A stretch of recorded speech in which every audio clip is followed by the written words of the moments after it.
So many people are on this journey to live a perfect life. I personally think it's stupid. The reason why I say it's stupid is because you have no idea what perfection is unless you've experienced imperfection.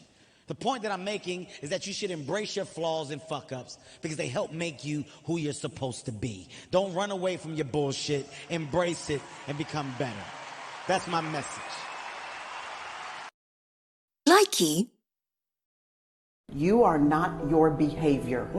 You are not your struggle. You are not your worst mistake. You are not your past. You're not what has been done to you. Those things might be what you have experienced, but that's not who you are. Right. All of us have to realize there is a difference between where you've been and what you've done and what has happened to you and who you are. Yes. Your significance is not rooted in those things. Your significance and value has already been established by God.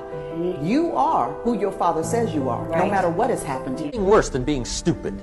Nothing. I mean, being broke is bad, but being stupid is awful. And what's really bad is being broken stupid, right? That's about the end of the world. I mean, there isn't anything much worse than that. Unless you're sick. Sick, broken, stupid. I mean, that is it, right? I'm a live example of a dream that came true. Once I got lucky and found out, oh my God, I can do comedy and I can make money from it, well then I set the craziest goals to achieve in this space. I want to be a movie star. I want to become a CEO. I want to have businesses. I want to have companies. I said this at a point where I didn't have them. The people around me didn't believe that these things could be achieved because it wasn't in their vision. Everybody don't know what you're capable of. Everybody don't see what you see. Don't live for other people's expectations, live for yours. And I'm telling you, if you set the right ones for you, it's not about proving everybody wrong, it's about proving you right. How do you prove you right?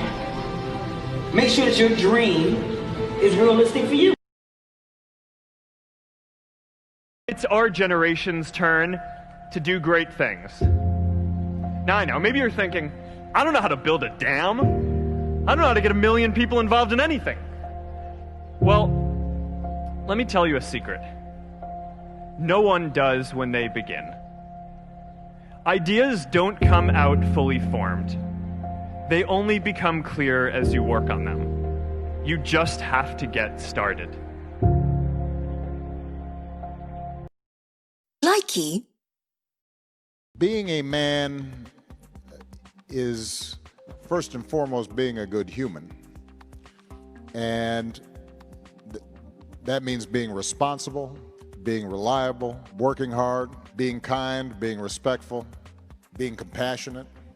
The notion that somehow defining yourself as a man is dependent on, are you able to put somebody else down instead of lifting them up? Are you able to dominate as opposed to support? Yep, that is a old view. You always have a choice to make. My thing is, I don't have time to be angry. You know how much time it takes to hold an attitude and a grudge? That's time and energy. I don't have that time. The time that it takes you to go, I don't like that person, and keep that in you over a period of time, that's a lot of time that can be devoted to something positive. I choose positive because overall, positive will always beat negative. Well, you know, Nelson Mandela said about that. He said, holding a grudge is like drinking poison and hoping it kills the other person. Likey.